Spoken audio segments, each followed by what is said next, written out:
Ailog port कंपनीचा तिढा एवढ्यात सुटेल अशी चिन्ह काही दिसत नाहीयेत, कारण साखरी नाट्याचे मच्छीमार सध्या आक्रमक झालेत आणि आयलॉगला त्यांनी तीव्र आक्षेप नोंदवलाय। पर्यावरणाच्या दृष्टीनं घातक असलेल्या आयलॉग पोर्टची जनसुनावणी रद्द करण्यात यावी अशी मागणी ग्रामस्थांनी केली आहे। ग्रामस्थांचे नक्की आक्षेप काय आहेत त्यावर आपण एक नजर टाकूयात। नाटे परिसरातील मच्छीमारी संपुष्टात येईल, रोजगार उपलब्ध असलेली लोक बेरोजगार होतील, नाटे परिसरातील जैवविविधता नष्ट होईल, एकाच भागामध्ये किती प्रकल्प लादाल, या प्रकल्पामुळे निसर्गरम्य परिसर भकास होईल।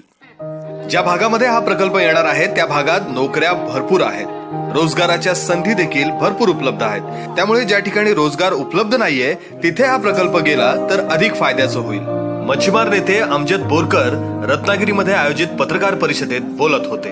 बेरोजगारी आमच्याकडे नाही आणि बेरोजगारी इतकी कमी आहे की आम्हाला रोजगारासाठी माणूस बाहेरून आणावे लागतात।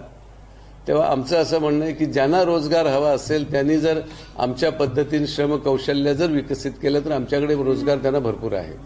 मग रोजगार त्यांना पाहिजे तो कुठला, असं आमचं म्हणणं आहे। तो रोजगार नष्ट करून पुन्हा रोजगार करणार का?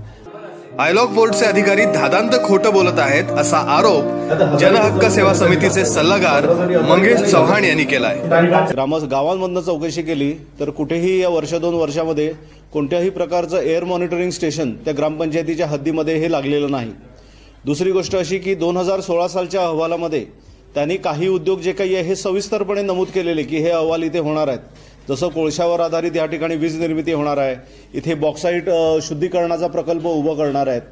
परंतु आता नवीन अहवालामध्ये ह्या गोष्टी त्यांनी प्ले डाऊन केलेल्या आहेत आणि फक्त मोगम त्यांचा उल्लेख ह्या विषयामध्ये ह्या अहवालामध्ये आपल्याला आढळतो। या जेटीमुळे 58 गावं प्रकल्प बाधित होणार आहेत, त्यापैकी 8 गावं ही महत्वाची आहेत। यामधल्याच लोकांनी याला तीव्र विरोध केलाय। या भागातल्या मच्छीमारांनी तर काहीही झालं तरी प्रकल्प होऊ देणार नाही ही ठाम भूमिका घेतली आहे। प्रकल्पाच्या बाजूला गाव आहेत ते फक्त 8 गाव आहेत, त्यामध्ये आंबुगड, पडवणं, तीव्र, बांचावाडं, साकीनाटं, नाटं, यशवंतगड, सडापेठ, तीव्र, वेत्ते आणि आडिवर ही सगळी बाधित गावं त्याच्या बाजूला प्रकल्पाच्या बाजूला आहेत आणि त्याच्यामुळे ते बाधित होऊन त्रास होणार आहे। चाहे तो उष्णीकृत असो किंवा ते जेटी असो, त्याबद्दल आम्हाला कुठलाही प्रकल्प इथे नको आहे। जी मच्छीमारांना आपलं जीवन कसं जगायचं ह्याची चिंता पडली। सरकारशी एवढी विनंती आहे की त्यांनी आमच्या मच्छीमारांचं म्हणणं ऐकून घ्यावं आणि दिलेल्या अहवालाचा नीटपणे अभ्यास करावा, मच्छीमारी वाचवावी ही आमची सरकारशी एक विनंती आहे। आणि अशा प्रकारचे प्रकल्प जर इथे जर येत असतील तर आम्ही मच्छीमार तिथे येऊ देणार नाही, त्याला आमचा ठाम विरोध आहे। पर्यावरणाच्या दृष्टीने संवेदनशील असलेल्या या भागामध्ये जर अशा पद्धतीचे प्रकल्प येत असतील तर इथली जैवविविधता नष्ट होईल असा आक्षेप सुद्धा इथल्या ग्रामस्थांनी नोंदवलाय।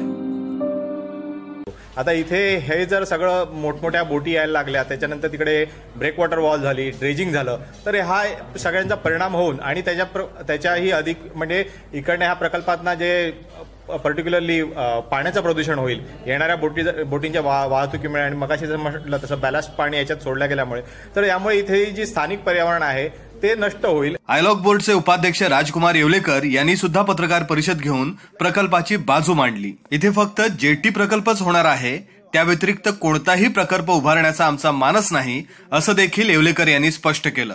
इथे फक्त जेटी प्रकल्पच होणार आहे, त्या व्यतिरिक्त कोणताही प्रकल्प उभारण्याचा आमचा मानस नाही असं देखील येवलेकर यांनी स्पष्ट केलं। आमचा प्रकल्प हा फक्त जेटी म्हणजे फक्त बंदर आणि बंदर एवढ्याचसाठी आहे। इनिशियल इन्व्हेस्टमेंट याची 135 करोड रुपये आहे।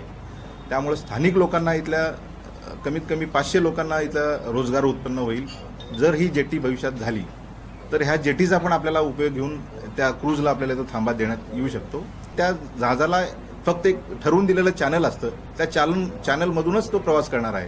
त्यामुळे आमची जाळी तुटेल वगैरे ही शंका अजिबात मी त्यांना कळवू इच्छितो की ती रास्त नाही आहे। इथे कुठल्याच पद्धतीचं औष्णिक प्रकल्प किंवा बॉक्साईट शुद्धीकरण प्रकल्प प्रस्तावित नसून फक्त जेट्टी हा प्रकल्प प्रस्तावित आहे। 19 जानेवारीला आयलॉग पोर्टची जनसुनावणी आहे। यापूर्वी 4 वेळा जनसुनावणी रद्द झाली आहे।